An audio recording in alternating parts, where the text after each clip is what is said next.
नमस्कार, स्वागत है आप सभी का। आप देख रहे हैं इंडिया न्यूज हरियाणा। मैं हूं आपके साथ जया मिश्रा। बुलेटिन की शुरुआत बड़ी खबर के साथ, और बड़ी खबर इस वक्त आपको बता दें, हरियाणा को बड़ी सौगात मिली है। सुपर हाईवे से लैस हरियाणा अब होगा। प्रदेश को मिली 8 सुपर हाईवे की सौगात। नितिन गडकरी ने ऑनलाइन शिलान्यास किया। 12,000 करोड़ की सड़क परियोजनाओं का उद्घाटन, 11 सड़क परियोजनाओं का उद्घाटन और शिलान्यास इसमें शामिल रहा। जींद गोहाना ग्रीनफील्ड हाईवे का शिलान्यास किया गया। ऑनलाइन तरीके से इसका शिलान्यास हुआ, जिसकी तस्वीरें भी आपको दिखा रहे हैं। मुख्यमंत्री ने इसकी अध्यक्षता की। प्रदेश को 8 सुपर हाईवे की सौगात मिली है। एक बड़ी सहूलियत होगी अब हरियाणा के लिए। 12,000 करोड़ की सड़क परियोजनाओं का उद्घाटन हो चुका है। 11 सड़क परियोजनाओं का उद्घाटन और शिलान्यास कार्यक्रम वर्चुअल तरीके से हुआ, जिसकी तस्वीर भी हम आपको दिखा रहे हैं। जींद गोहाना ग्रीनफील्ड परियोजना का शिलान्यास हो चुका है। केंद्रीय मंत्री नितिन गडकरी ने इसका शिलान्यास किया है। मुख्यमंत्री मनोहर लाल भी कार्यक्रम में शामिल रहे। इसके साथ ही साथ अलग अलग राज्यों से बीजेपी के बड़े नेता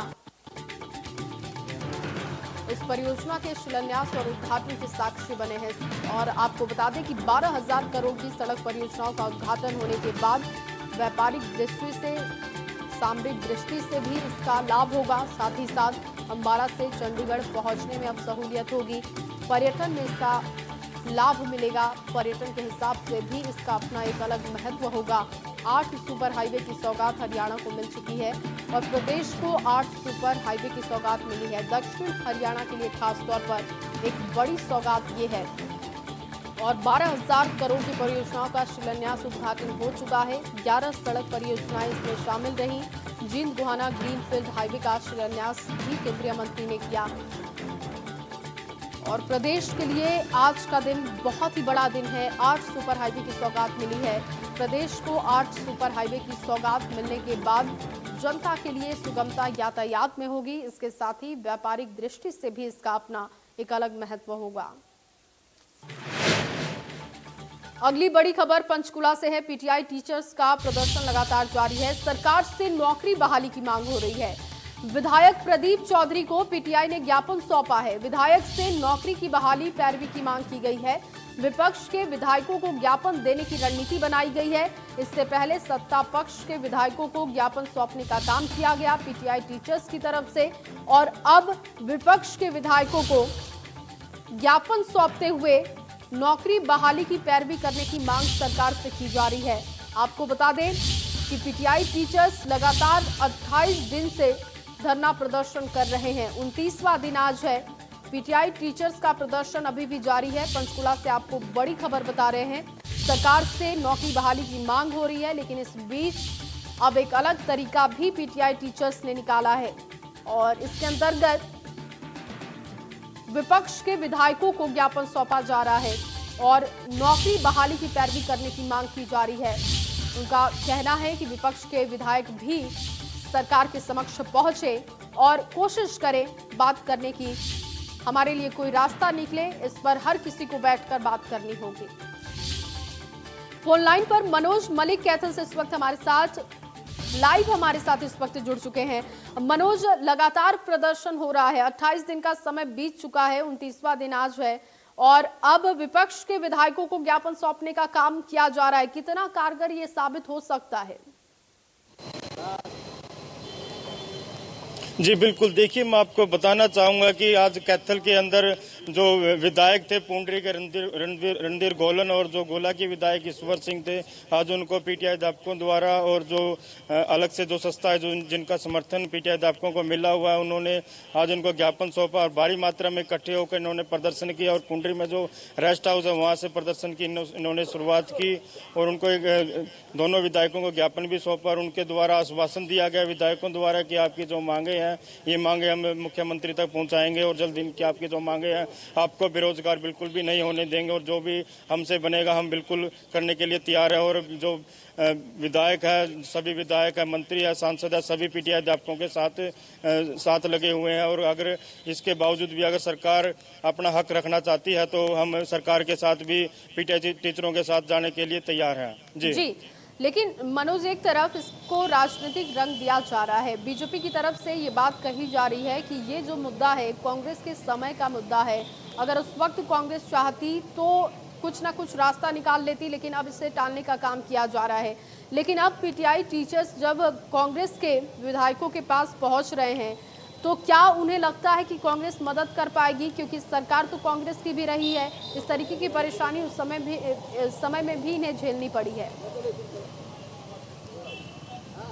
जी बिल्कुल, देखिए यहाँ 2-3 दिन पहले रणदीप सुरजेवाला जो कांग्रेस का राष्ट्रीय प्रवक्ता है, पीटीआई अध्यापकों को समर्थन देने के लिए यहाँ पर पहुंचे थे और समर्थन देने के बाद जो बातचीत उनके द्वारा की गई थी पीटीआई अध्यापकों को, उन्होंने एक रास्ता बताया था।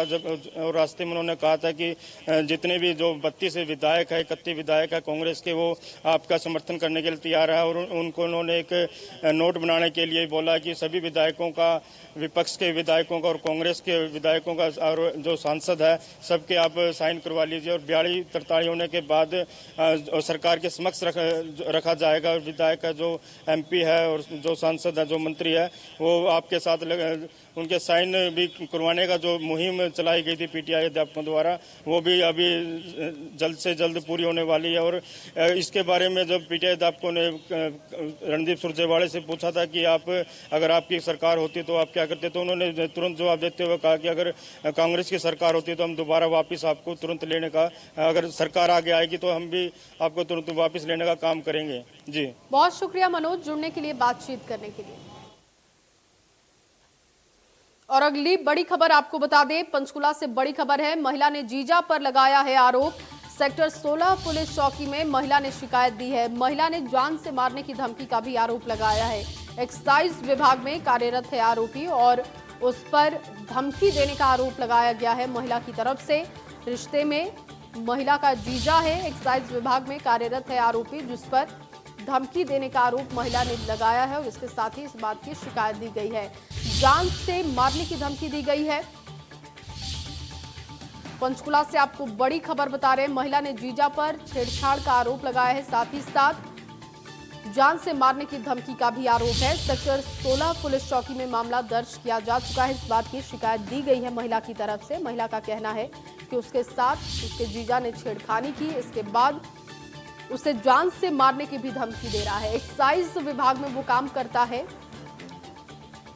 मृणाल लाला इस वक्त हमारे साथ फोन लाइन पर मौजूद है। मृणाल, ये मामला पूरा क्या है? जी बिल्कुल, यदि बात की जाए तो रिश्तों को शर्मसार करने वाला मामला जो है ये सामने आया है। एक महिला ने अपने जीजा पर छेड़छाड़ का आरोप लगाया। उसका कहना है, सेक्टर 16 में रहते हैं ये लोग, इनका कहना है कि 5 साल पहले उसे गाँव से लाया गया था जीजा द्वारा, जिसके बाद वो लगातार यौन शोषण करने की कोशिश कर रहा था। महिला ने कहा कि उसने परेशान होकर अपना किराया भी ले लिया, लेकिन वो बार बार उसको कहता था, वहां पहुंच जाता था, उसे परेशान करता था, उसको धमकाता था कि वो उसके पास वापस आ जाए, नहीं तो मैं तुझे मार दूंगा।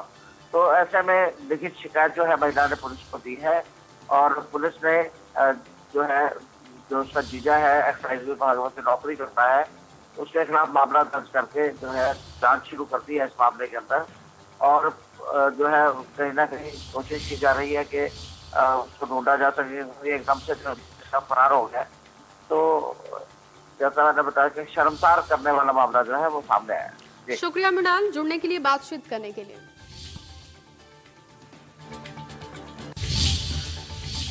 और अब अगली बड़ी खबर सोहना से है। 20 साल के युवक की संदिग्ध परिस्थितियों में मौत हो गई है। फांसी के फंदे पर शव लटका हुआ मिला। गढ़ी मुरली गांव में फंदे पर लटका हुआ शव बरामद किया गया है। दोहला गांव का रहने वाला मृतक राजू बताया जा रहा है। गढ़ी मुरली गांव में फंदे पर लटका हुआ उसका शव बरामद किया गया है। दोहला गांव का रहने वाला मृतक राजू बताया जा रहा है। संदिग्ध परिस्थितियों में मौत के बाद कई तरीके के सवाल उठ रहे हैं। हालांकि पुलिस अब इस पूरे मामले की तह तक पहुंचेगी, जानकारी जुटाएगी कि आखिर क्या वजह है 20 साल के युवक के मौत के पीछे। संदिग्ध परिस्थितियों में मौत ये हुई है, कोई जानकारी अब तक नहीं है, कोई सुसाइड नोट नहीं है। ऐसे में संदिग्ध अवस्था में मौत के बाद अब पुलिस हर एंगल से इस मामले को खंगाल रही है। दोहला गांव का मृतक बताया जा रहा है। फांसी के फंदे पर लटका हुआ उसका शव बरामद किया गया, जिसके बाद पुलिस की टीम पहुंची और अब इस पूरे मामले की तफ्तीश हो रही है।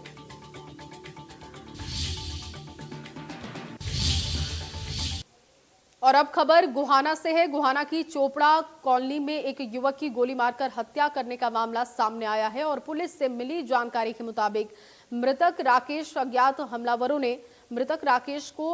हमलावरों ने 5 गोलियों से भूना, जिसके बाद उसकी मौत हो गई। पुलिस ने शुरुआती जांच में आपसी रंजिश का मामला इसे बताया है। हत्या करने की पूरी वारदात सीसीटीवी में भी कैद है, जिसमें साफ देखा जा सकता है कि 2 बाइक पर 3 लोग आए और राकेश पर अंधाधुंध फायरिंग शुरू कर दी। उसे 5 गोलियां लगी और उसकी मौके पर ही मौत हो गई। हालांकि सीसीटीवी फुटेज के आधार पर आरोपियों की तलाश में पुलिस जुटी हुई है।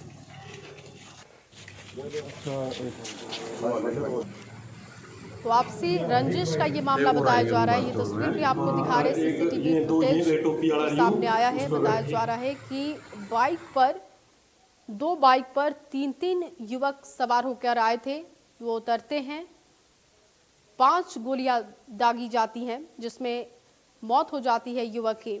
हालांकि अभी तक की जांच में पुलिस ने ये पाया है कि आपसी रंजिश का ये मामला है। उधर पहाड़ी इलाकों में बारिश की वजह से बरसाती नदियां उफान पर हैं। पहाड़ों से पानी यमुनानगर की चतंग नदी में पहुंच गया। नदी के उफान पर आने की वजह से ये पानी गांव गंधापुरा में पटरी को तोड़कर फसलों तक जा पहुंचा, जिससे कि लोगों को भारी नुकसान हुआ है। इलाके के सरपंच हरबंस कुमार ने बताया कि उन्होंने सिंचाई विभाग के अधिकारियों को, प्रशासनिक अमले को भी सूचित कर दिया था। फोन के जरिए उन्हें बताने की कोशिश भी की गई, लेकिन किसी ने सुध नहीं ली है। जिसके बाद उन्होंने एक वीडियो बनाकर वायरल किया है, ताकि ये वीडियो अधिकारियों तक पहुंचे और उनके गांव को मदद पहुंचाई जाए। आज इतने ज़्यादा दुखी हैं कि हमारी प्रशासन ने बिल्कुल भी नहीं सुनी कि आज हमारे गांव में चतंग नदी की एक जो पटरी है, जो बांध है, वो हमारे गांव की तरफ टूट चुका है। हमारे गांव को पूरा खतरा है पानी का। हमारा गांव पूरा पानी में डूबने वाला है। तो हमने इरिगेशन डिपार्टमेंट को और डीसी ऑफिस में और जो हमारे डिपार्टमेंट का एक्शन साहब हैं, हमने उनको भी कॉल की, वो भी फ़ोन बंद किए बैठे हैं। कोई नहीं आता है। तो आज हमारा भविष्य ऐसा है कि हमारा आज गांव में कोई भी हमारी सुनने वाला नहीं है और हमारा गांव पूरा पानी में घिर चुका है और हमारे गांव में किसी भी तरह की कोई भी अर्थव्यवस्था नहीं है जो पानी को रोक सके। बार फोन करने पर भी कोई नहीं आ रहा, कोई प्रशासन वाला यहाँ नहीं पहुँच रहा। किसी भी तरह की कोई व्यवस्था नहीं है। वहीं कोरोना काल में पुलिस थाने में कोरोना के संक्रमण को फैलने से रोकने के लिए करनाल के 8 पुलिस थानों में CSR पॉलिसी के तहत निजी कंपनियों की तरफ से पारदर्शी शेड लगाए गए हैं, जिससे कि पुलिसकर्मी और जनता दोनों कोरोना के संक्रमण से बच सके। इस बारे में SP सुरेंद्र भौरिया ने बताया कि इस शेड के जरिए कोरोना को रोकने का फैसला किया जा सकता है और जनता की शिकायतें भी आसानी से सुनी जा सकती है और उसका हल किया जा सकता है। कि जैसा कि आप जानते हैं कि दिन बर दिन केसेस बढ़ते जा रहे हैं और ये इन्फेक्शन को ना फैले, कोविड-19 को देखते हुए मैं धन्यवाद करना चाहूँगा LG इलेक्ट्रॉनिक्स का कि इन्होंने CSR पॉलिसी के तहत हमारे प्रत्येक थाने में एक ये शेड लगा रहे हैं। जैसे आप देख रहे हैं कि बीच में ट्रांसपेरेंट कर्टन है, ताकि जो भी कंप्लेनेंट थाने में आए वो थाने के अंदर जाने की बजाय इसी पॉइंट तक आए और अपना एक कंप्लेंट दे। यहीं पर हमने एक UV बॉक्स भी लगा रहे हैं, बगैर किसी कांटेक्ट में आए वो अपनी कंप्लेंट दे सकते हैं। उस पर तुरंत जो भी कार्रवाई बनती है वो की जाएगी। तो इसका मुख्य उद्देश्य यही है कि हम जितना हो सके हमारे मुलाजमों को और जो कंप्लेनेंट है उनको इन्फेक्शन से बचाएं। 8 थानों में अभी तक 8 थानों में ये सेटअप लग गया है, बाकी थानों में भी अभी जल्द ही ये सेटअप लग जाएगा। वहीं CBSE ने 12वीं कक्षा की परीक्षा के परिणाम सोमवार को घोषित कर दिए, जिसमें इस बार भी लड़कियों ने बाजी मारी है। लड़कों की तुलना में इस बार लड़कियों का प्रतिशत 5.5% अधिक रहा है। CBSE ने कोरोना वायरस के कारण उत्पन्न परिस्थितियों को देखते हुए इस वर्ष मेरिट सूची जारी नहीं करने का फैसला किया है। CBSE के द्वारा जारी बयान के अनुसार इस साल 12वीं की कक्षा में कुल 88.78% छात्र पास हुए हैं। जबकि 2019 में ये संख्या 83.40 थे। पिछले साल की तुलना में इस साल 5.5% अधिक छात्र पास हुए हैं। फरीदाबाद जिले के सेक्टर 15A विद्या मंदिर पब्लिक स्कूल की छात्रा चरणजीत कौर ने कॉमर्स स्ट्रीम में अपने स्कूल में 98.8% अंक प्राप्त करके स्कूल में टॉप किया है। कॉमर्स स्ट्रीम में कामना सिंगला 98.4% प्राप्त कर सेकंड टॉपर रही हैं। विज्ञान स्ट्रीम की बात की जाए तो अद्रिका ने 98.2% अंक प्राप्त किए हैं।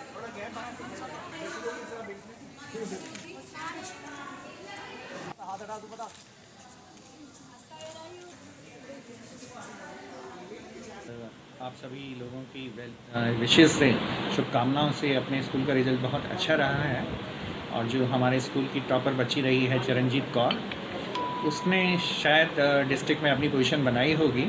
98.8 टोटल उसका स्कोर है। एग्रीगेट परसेंटेज उसके 98.8 है।